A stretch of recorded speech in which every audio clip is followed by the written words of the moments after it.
Now it's time to add the functionality for the Start Game button. Add an event listener to the Start button and pass in a click event and reference to the Start Game function.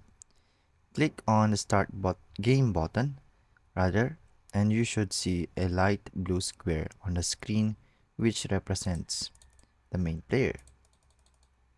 So we are here to make that work. So access the Start button variable, which is, if we go up, assigned to an element with an ID Start button from the HTML.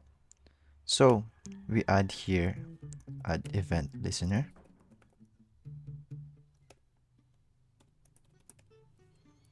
and then reference the arrow function.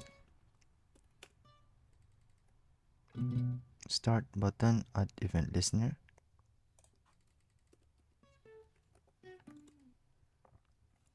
So what it does is, if the element from the HTML has been clicked, and it will reference the Start Game, which is this one.